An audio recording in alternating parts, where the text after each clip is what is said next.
This video is sponsored by Ground News. These are such exciting times in Europe, as so much is happening. As only last week, Lars Klingbeil, Germany's powerful finance minister, has breathed new life in a very old idea: a two-speed Europe, sometimes also called a two-tier EU. And the basic concept is very simple. A small group of EU countries would move ahead and integrate more deeply, a first tier. And the rest would follow more slowly, or not at all, a second tier. And this idea is not new. We've done this before.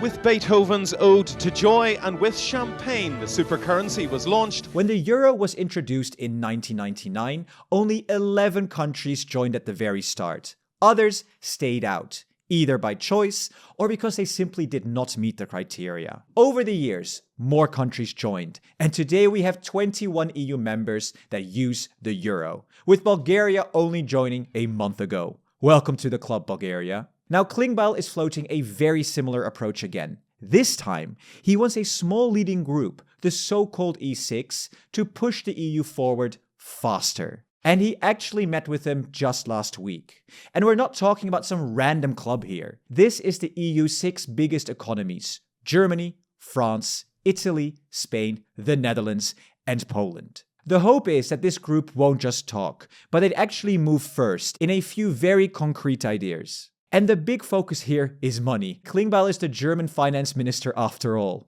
and he wants to get very serious about the savings and investment union, so that European companies, and especially startups and scale-ups, don't keep struggling of finding funding here at home in Europe. And at the same time, he's pushing to strengthen the euro internationally. Defense is another major pillar. Klingbeil is arguing for much deeper cooperation between all of the member states, and for defense to be locked into the EU's next long-term budget as a driver of growth. There's also raw materials. Strategic autonomy means Europe simply cannot rely on fragile supply chains for rare earths and critical minerals, so the E6 would push much harder to secure supplies beyond the EU. Now, to be honest, that's pretty much where all things stand, as this group has only met once so far, and at this point, it's sadly only still talk. But there is actually more coming out of Brussels too, and this time it's from another man, Manfred Weber, the leader of the European People's Party, the largest political family in the European Parliament. So yeah, you can say he's a real European heavyweight. And Weber went much further than Klingbeil. He openly argued that if peace were to come to Ukraine, the EU should station joint European peacekeeping troops there as the seed of a future European army. Yes, a European army. He actually said it. Not some coordination, not cooperation, but a European army. But Weber didn't even stop just there. He went further and took aim at one of the EU's biggest structural problems: unanimity in foreign policy. You know, the famous veto vote. And his idea is to let a smaller group of willing member states move ahead through a so-called sovereignty treaty. And inside that group, unanimity would no longer apply. Look, I'm not going to lie, this is great news. And for those that know me, I've been saying this for years. And to be honest, at Tier 1, it's really starting to look like a European federation. A small group of countries finally implementing core important ideas and integrating much more deeply. And yeah, I think it's great. We need frontrunners. Trying to balance 27 different interests when you're building a European army or a proper investments union is just so hard. And with a smaller group, this will hopefully be a little bit easier.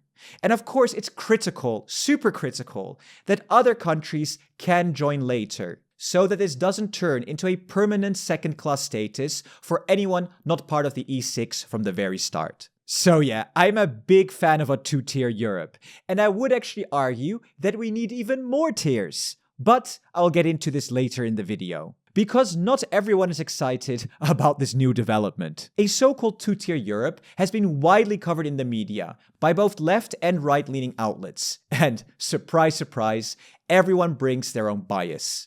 That's exactly why Ground News is so useful. It lets you instantly compare how different outlets frame the very same story. For example, left-leaning coverage tends to be relatively supportive, focusing on how a two-speed Europe could accelerate reforms, often using progressive language. And right-leaning outlets are far more skeptical, raising nationalist concerns and warning about a lasting core-periphery divide. And to be fair, that is a fair point that needs to be addressed. And that is why I like Ground News. It pulls reporting from across the entire political spectrum into one place, so you don't get stuck inside a single narrative. It also shows who owns each outlet, their political leaning, and their factuality rating, plus an overview of how the story is being covered overall. So if you want to try it yourself, you can get 40% off the Vantage plan using the link in the description or just scan the QR code on the screen. Back to the video. So, we talked about two tiers of European integration. And like I said before, maybe we should also consider a third tier. And honestly, I don't think anyone has put it better than Belgium's Prime Minister Bart de Wever himself. The fact that countries want to join Europe, that all our neighbors want to join Europe, is a thing you cannot neglect. So geopolitical thinking brings me to the idea we need to bring these countries on board, also the Balkan countries, because if choices need to be made in this new imperial order, it is important that we make them choose for us. If not, somewhere in the near future, they will choose for somebody else who is a lot less nice than us. So we need to enlarge. Wow, I have to say, the more I listen to Bart de Wever talk about Europe's future, the more I find myself actually liking him. Because yes, he's absolutely right. Take Moldova. They voted for EU membership in a referendum. They elected a pro-EU parliament and a pro-EU president, all while Russia was actively interfering in their elections. If that doesn't earn them a credible European pathway, then I really don't know what does. And this is where the third layer comes in. I like to call it an associate membership. That would mean giving countries access to key parts of EU membership, the single market, the customs union, Schengen, and even EU funding without full political integration from day one. And of course, crucially, they would not get a veto vote. Also, this would not have to be linear. Countries could opt into different parts when they are ready, at their very own pace. And honestly, I see all current candidate countries fitting into this category, plus the UK, Switzerland, Norway, and Iceland. But, and this is a very big but, because there are so many countries outside of Europe that want to work with us too. Basically, middle powers that have been alienated by Trump or squeezed by China and are now actively looking for reliable partners. This is an idea that Mark Carney openly talked about at Davos only a couple of weeks ago. We know the old order is not coming back. We shouldn't mourn it. Nostalgia is not a strategy. But we believe that from the fracture, we can build something bigger, better, stronger, more just. This is the task of the middle powers. The countries that have the most to lose from a world of fortresses and the most to gain from genuine cooperation. He's right, completely right. And this is where the EU fits in perfectly. Europe could sit right at the center of all of this, coordinate it, maybe even institutionalize it, right here in the very middle of our own continent. This would be Tier 4, a community of middle powers. Countries we cooperate with closely, without any form of EU membership. Countries we share basic values with. Countries we can trade with, align with, and importantly, rely on. And critically, together with these countries, we can shape a new world order together with Europe. I'm thinking Canada, Japan, South Korea, and Australia, and potentially many, many more.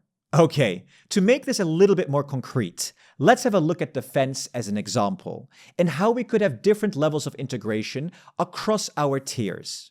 At Tier 1, countries would fully integrate.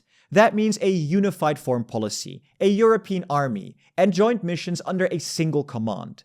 This is where Europe can act as one, politically and militarily. At Tier 2, countries don't decide together, but they prepare together. Defense planning is coordinated, key capabilities are developed and procured jointly, and permanent multinational units become the norm, with a very strong focus, of course, on the European defense industry. And at Tier 3, the focus is on interoperability. Countries do keep control of their own forces, but commit to common standards, joint training, and voluntary participation in EU missions, so that when they operate together, everything actually works. And then we have Tier 4. And here Article 42.7 would apply. That's the EU's mutual defense clause, meaning that an attack on one is treated as an attack on all, similar to NATO's Article 5. And this matters more than ever in a world where the US is starting to look like a very, very unreliable ally. It's also where nuclear deterrence comes in, maybe through a shared protection under the British and French nuclear umbrella, or maybe even a completely new one.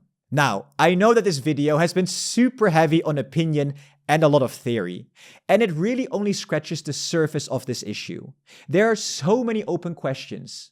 For example, how would all of this work next to NATO and the United Nations? Would these structures coexist, or would they slowly be replaced by new institutions built around these middle powers and our tiers? And second, who sits in which tier? The E6 is definitely an interesting starting point, but we really have to realize that these 6 countries are wildly different. For example, would Poland and Germany really loosen their ties to the US and integrate more deeply at a European level? Merz keeps emphasizing how important the US is and has been very reluctant to focus more on European solutions. And then there's France. Will they truly agree to a European army? They voted against it before in the 1950s. And especially when Macron is gone, I don't see the new leadership agreeing to this. And then of course there's the Netherlands, with their long-standing opposition to Eurobonds. And even in the new D66 coalition agreement, it clearly says no to Eurobonds. There might actually be other countries that are much better suited to go into Tier 1 and speed up the integration of Europe. And Bart de Wever actually makes a compelling argument once again. At the core of the onion, we need to functionally integrate much faster. And I believe that the Benelux should be, again, what it historically was, an example. The core of the onion. We should be the core of the onion. And we did it before. We were Schengen before Schengen existed. Europe joined the Benelux in Schengen. And honestly, I do kind of see his point here.